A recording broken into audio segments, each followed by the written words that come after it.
Once upon a time. Mwasuse mu kyabanyabo ne basebo. Leero tugenda kutunuulira ekitundu ekyokubiri. Part 2 ekya Ezeka the poor child. Ezeka the poor child. Ezeka omwana omwavu. So let's start. Wabanga waali osobola okumuŋŋambirako n'anfuula omusawo. Wabanga waali osobola okumuŋŋambirako n'anfuula omusawo. The boy said, "If he is present, can you tell God to make me a doctor?" The boy said, "If he is present, can you tell God to make me a doctor?"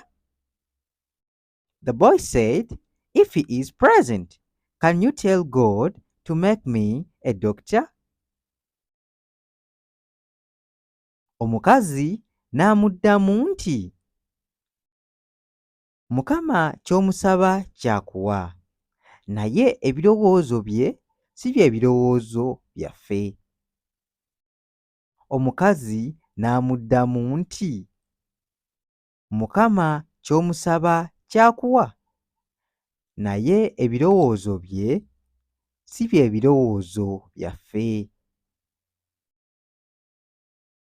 The lady replied, "God gives what we ask for, but God's ways are not man's ways." The lady replied, "God gives what we ask for, but God's ways are not man's ways." The lady replied, "God gives what we ask for, but God's ways are not man's ways." Ezeka, "Then how can I meet God if he created me? Then how can I meet God if he created me? Kati nsobola ntya okusisinkana Mukama wabanga ye yantonda? Kati nsobola ntya okusisinkana Mukama wabanga ye yantonda? Kati nsobola ntya okusisinkana Mukama wabanga ye yantonda?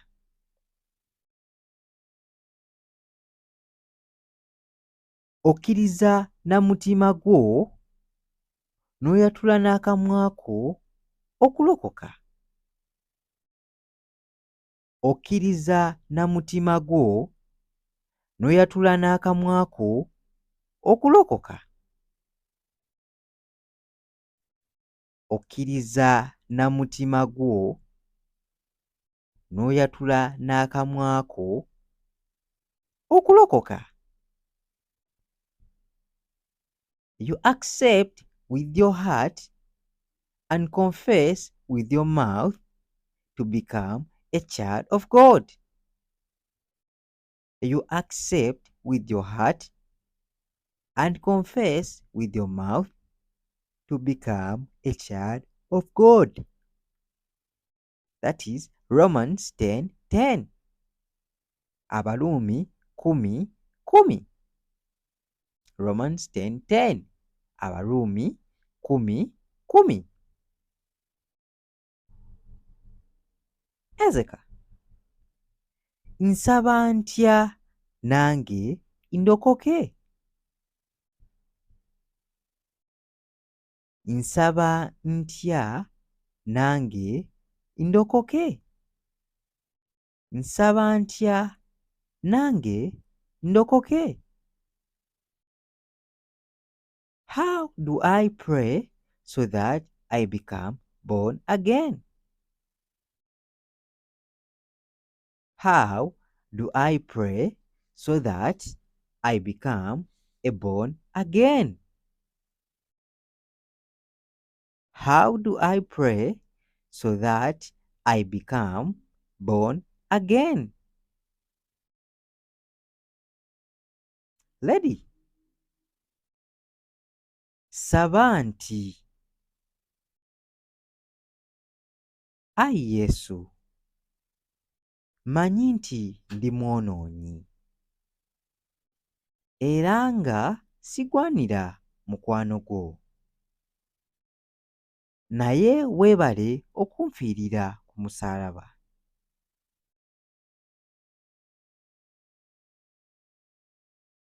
Nsonyiwa ebibi byange osangule, nsonyiwa ebibi byange osangule amannya gange mu kitabo eky'okufa, ogasse mu kitabo ky'obulamu. Njatula nti ndokose. Amiina. Saba nti Ayi Yesu, mmanyi nti ndi mwonoonyi era nga sigwanira mukwano gwo, naye weebale okunfiirira ku musaalaba. Nsonyiwa ebibi byange osangule amannya gange mu kitabo eky'okufa, ogasse mu kitabo ky'obulamu. Njatula nti ndokose. Amiina. Saba nti Ayi Yesu, mmanyi nti ndi mwonoonyi era nga sigwanira mukwano gwo, naye weebale okunfiirira ku musaalaba. Nsonyiwa ebibi byange osangule amannya gange mu kitabo eky'okufa, ogasse mu kitabo ky'obulamu. Njatula nti ndokose. Amiina. Ezeka, weebale kundaga mazima. Nnyinza ntya okwongera okumanya Katonda? Weebale kundaga mazima. Nnyinza ntya okwongera okumanya Katonda? Weebale kundaga mazima. Nnyinza ntya okwongera okumanya Katonda? Thank you for showing me the way to Jesus Christ. How can I know God more? Thanks for showing me the way to Jesus Christ. How can I know God more? Thanks for showing me the way to Jesus Christ. How can I know God more? Thank you for showing me the way to Jesus Christ. How can I know God more? Thank you for showing me the way to Jesus Christ. How can I know God more?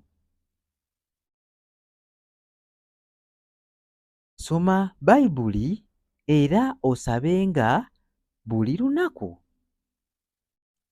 Soma Bayibuli era osabenga buli lunaku. Somanga Bayibuli era osabenga buli lunaku. Read this Bible and pray every day. Read this Bible and pray every day. Read this Bible and pray every day. Oluvannyuma lw'emyaka 2, Ezeka yakula era n'afuna scholarship okuyita mu kuzannya omupiira.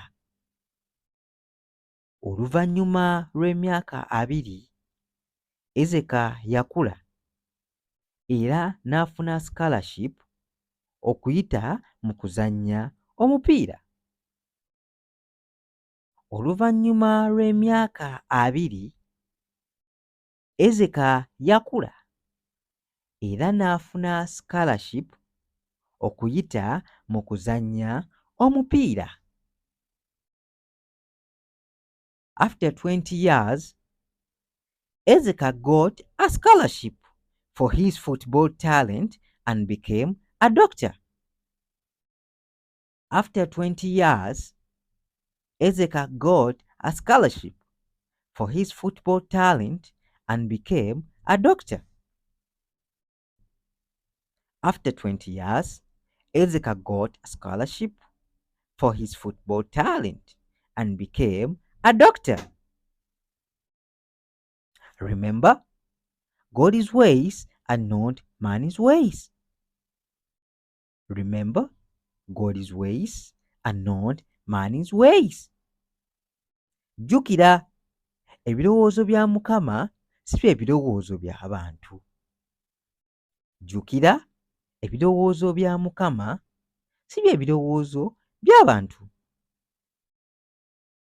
Okay, hope you've learned something. And if you're new to this channel, subscribe, because when you subscribe, you give me the momentum to add more and more content. And for my subscribers, thanks very much for watching and loving my videos. Bye-bye. Weraba. Remember, God's ways are not man's ways. Jjukira, ebirowoozo bya Mukama si bye birowoozo by'abantu. God loves you. Stay safe. Bye-bye. Weraba.